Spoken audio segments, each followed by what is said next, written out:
Bonjour à tous, mon nom est François Letarte. Bienvenue sur ma chaîne JDR D30, une chaîne consacrée aux jeux de rôle sur table, avec une vie drôliste. Et ouais, ça va être la réponse de la question de samedi du coup critique. Et ouais, un jeu que je considère avoir trop de règles, trop compliqué. Écoute, je vais en parler de quelques-uns. Mais je trouve que c'est un phénomène assez répandu. Il y en a qui font des jeux qui veulent émuler plein d'affaires. Ils ont une vision claire en chiffres, comment transformer la réalité. Ou la réalité fantastique, c'est ça. Puis ils veulent nous l'imposer. Bon, il y en a qui ça fait plaisir, parce que bien des jeux, je vais vous nommer, ils sont super populaires. Il y a plein de monde qui le pratique. Tant mieux pour eux. Tant mieux pour eux. Moi, je veux dire, je suis pas pro jeu super trop simple. Moi, je pense que ça mérite d'avoir quand même un équilibre. Un équilibre entre ce que tu essayes d'émuler, puis c'est ça, puis la quantité de règles pour te le permettre de le faire, t'sais. Parce que il y a des univers que moi j'ai l'impression que ça aille plus vite un peu, il faut quand même que ça roule, puis que des fois les règles font juste nuire à cette fluidité-là, juste parce qu'on veut que ça soit que ça soit pas arbitraire, là, que le jeu de façon juste t'amène à la bonne affaire. Là. Ça va être tellement mieux que ton immersion. J'imagine que c'est bon pour l'immersion de bien du monde parce que, comme je disais, ben de ces jeux-là sont quand même populaires un peu. Là. Mais, en tout cas, moi, je cherche toujours un équilibre, une fluidité tout en ne négligeant pas quand même une certaine profondeur dans les règles. Donc, ouais, ça va être du game dropping. Je vais vous dropper quelques jeux. Je vais vous en parler d'un que j'ai jamais vraiment essayé, mais j'ai ça quelque part. J'avais acheté un bundle of holding de ce jeu-là. Je me disais, pourquoi pas, mais finalement, non. C'est le Hero System, OK, qui est quand même détaillé, là, on peut faire pas mal d'affaires avec ça, là. C'est sûr que si t'aimes ça les détails, si t'aimes ça les chiffres, il y en a pas mal. Il y a de quoi là. Puis, en fait, ce jeu-là est né, le premier jeu du Hero System, avant que ça devienne un système générique. C'est un jeu de super-héros qui s'appelle Champions. Puis, il y a du monde qui vont dire, ils vont défendre corps et âme que Champions, c'est le meilleur jeu de rôle de super-héros de tous les temps. Mais moi, OK, c'est moi, là, évidemment, avec mon esprit limité. Mais tu sais, quand je lis une bande dessinée de super-héros ou que j'écoute un film de super-héros, me semble ça va vite, tu sais. Me semble que Hulk, quand il pogne un autobus puis qu'il pitch, là, ça hésite pas. Ça se fait tout de suite. Ça serait le fun que le jeu que j'utilise puisse m'amener à cette rapidité-là. Là. J'ai pas l'impression que Champions peut le faire. T'sais, à moins que tu sois super habitué, là, mais il me semble qu'il va tout calculer, le poids de l'autobus, la distance, ta force, puis il y a tout un calcul, pour être sûr que Hulk fait ça de façon juste, que le jeu ne te berne pas, non, le jeu ne te trompera pas, et il laissera pas le meneur de jeu, l'arbitre, narrer quelque chose, là, sorti de son imagination, non, aucune place à l'arbitraire, là, ça prend des règles. Je veux juste crisser un autobus au bout de mes bras, je peux-tu? OK? Pouvez-vous me laisser vivre avec mon Hulk qui pitche des autobus? J'aimerais ça que l'autobus parte pour que l'histoire continue. Je pense que vous me comprenez. C'est peut-être moi, là, comme je vous dis, je suis dans le champ. Venez défendre votre héros système, allez-y, là. Dites-le que je suis dans le champ. Fait que là, je vais continuer. C'est plein de jeux, je suis sûr qu'il va y avoir comme un line-up de monde qui vont comme dire François, t'as pas raison. OK. Prochain jeu. Lui, je l'ai essayé, pas beaucoup, mais assez pour vous convaincre que c'était de la merde. OK. Dans les années 90, il y avait un jeu de rôle basé sur le film Alien, OK, qui n'a rien à voir avec celui qui est sorti ces dernières années. Il y en a un qui est sorti relativement récemment. Je connais pas tant comment il est fait, mais en même temps, je le sais que il y a des bonnes critiques. Je me dis, il doit être bon. Mais dans les années 90, il y en a un qui était sorti. Je ne sais pas c'était quoi la compagnie, mais je peux vous jurer que c'était lourd, là. Il y avait des règles là-dedans, là. Écoute, c'était dur à suivre. Il fallait que tout le monde ait lu le livre. Puis, encore là, le livre n'était pas super bien expliqué. Pour l'avoir affecté un peu. On était tous super hype de dire on va jouer du Alien. Mais là, on était assis autour de cette table-là. Puis, bordel, que c'était long. C'était long.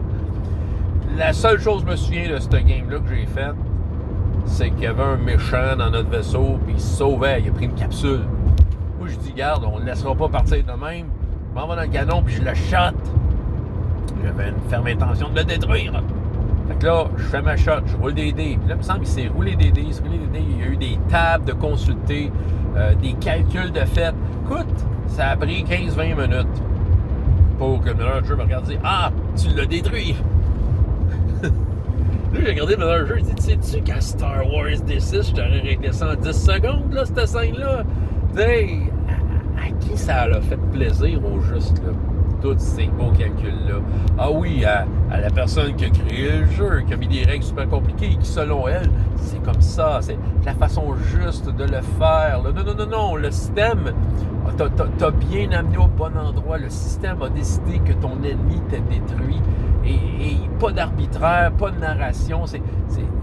Les chiffres ont eu raison et ma façon d'interpréter l'univers en chiffres t'as démontré que tu avais réussi, Chris, en Star Wars D6, 10 secondes, je t'aurais réglé ça. C'est tabarnouche. Puis ça va pas de pair avec Alien, tu sais, j'ai l'impression que ça va trop loin. Écoute, un autre jeu qui a été hyper populaire, puis je trouve que une chance qui est sortie d'autres choses sur ce thème-là, un peu comme Alien juste avant, c'est le Seigneur des Anneaux. Okay, aujourd'hui, il y a un jeu qui est couramment là, puis que je trouve qu'il semble être plus en harmonie avec ce que c'est le Seigneur des Anneaux. Là. C'est quelque chose de littéraire, à la limite poétique, tu sais, fait que ça prend un système qui va comme un peu dans ce sens-là. Mais dans les années 90, il y avait JRTM, là, Jeu de rôle des Terres du Milieu, qui est un spin-off de Rollmaster. Un peu comme le Hero System. Écoute, il y a des chiffres là-dedans. Là.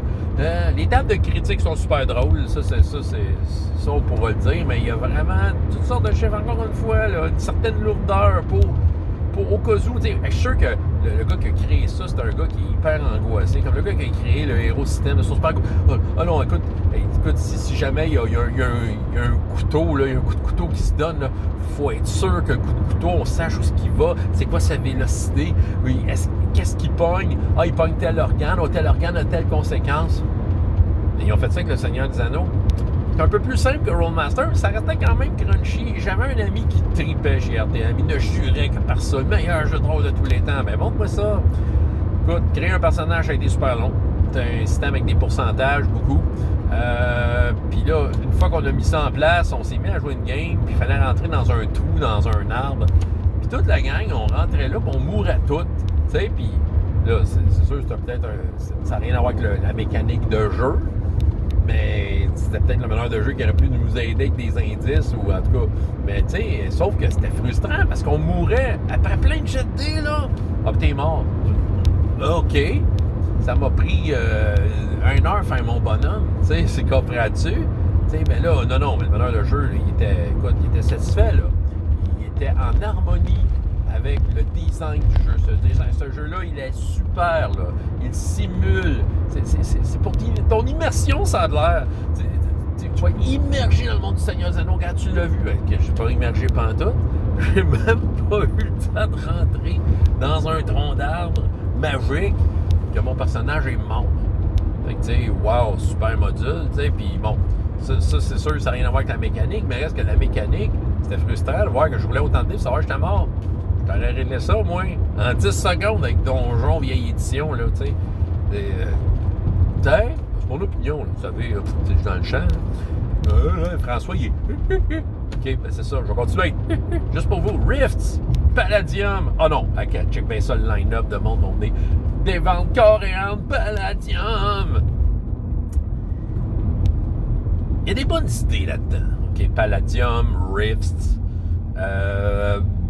Mais c'est un système qui a évolué. C'est un système qui est comme un patchage de plein de règles. Tu as des pourcentages, mais là, avec des caractéristiques un peu à la donjon, avec des jets de des 20, des jets de pourcentage un peu mêlés.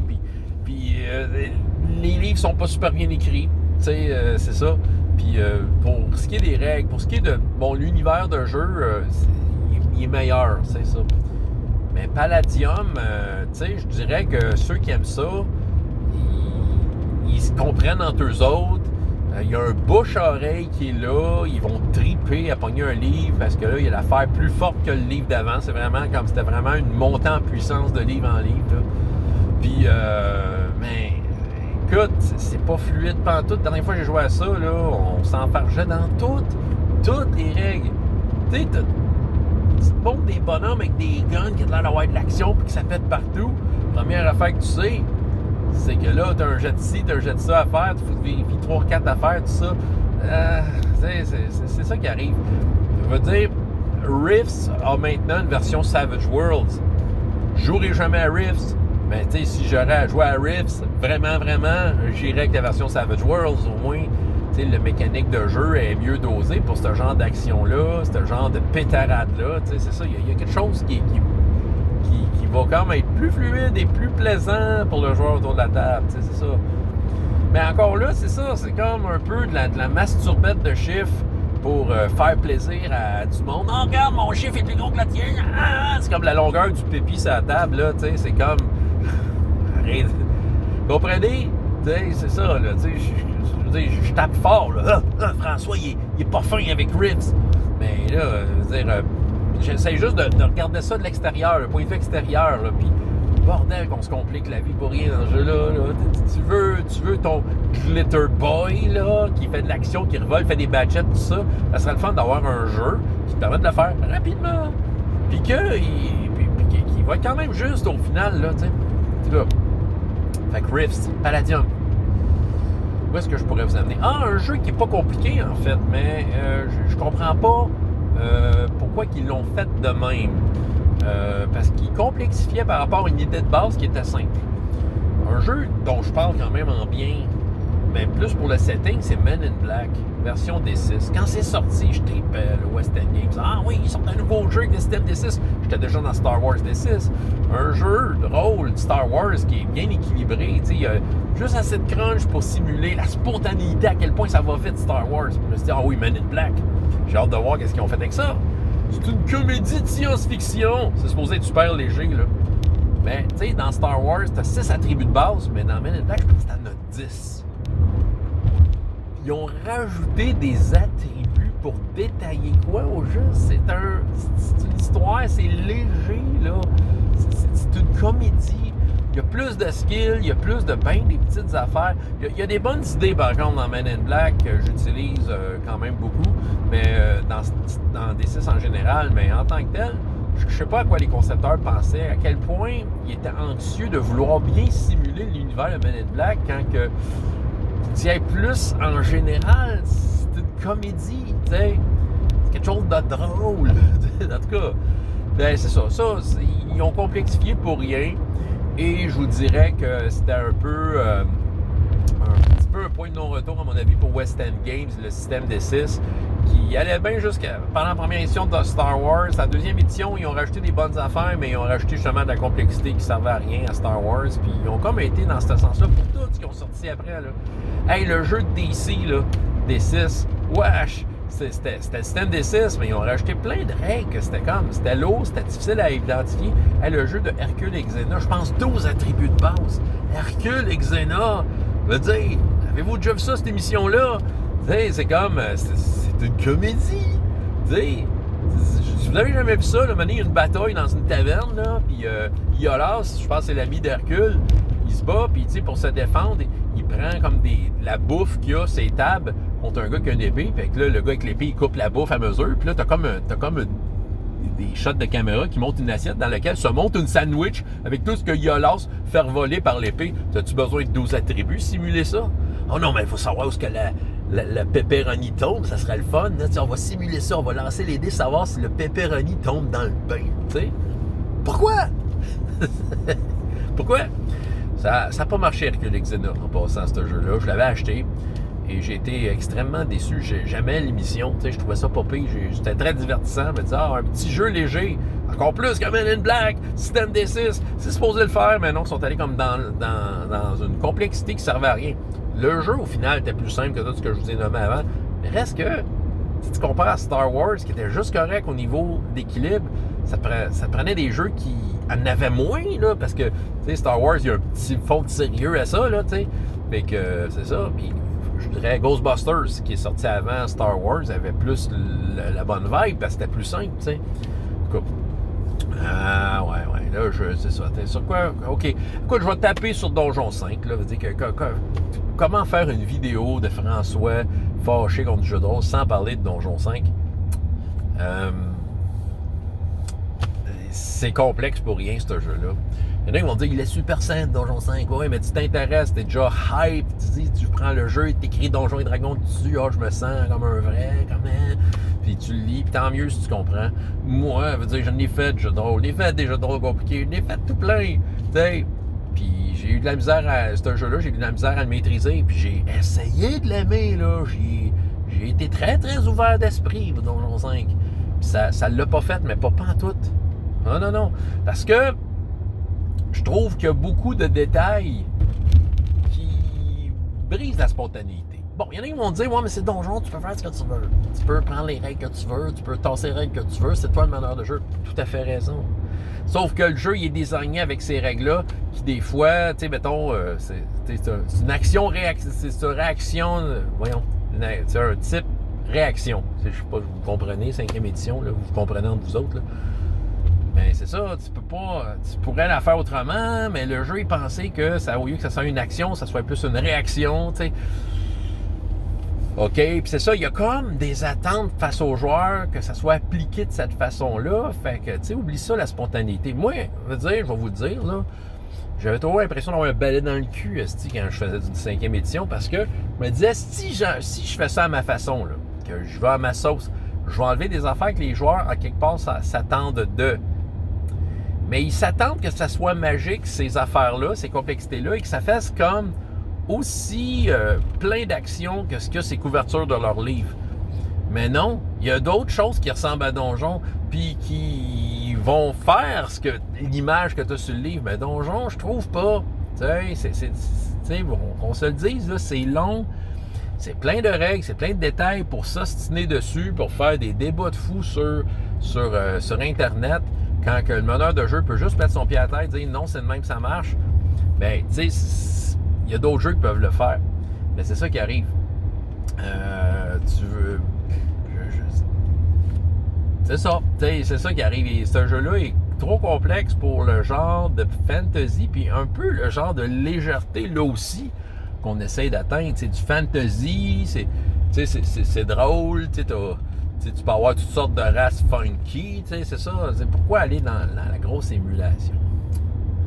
Comme je dis, j'ai de l'air bien fâché, mais je suis quand même conscient que la plupart de ces jeux-là, Donjons et Dragons plus particulièrement, ont leurs fans et qui croient que c'est bien fait, puis que c'est super hot, puis tout ça.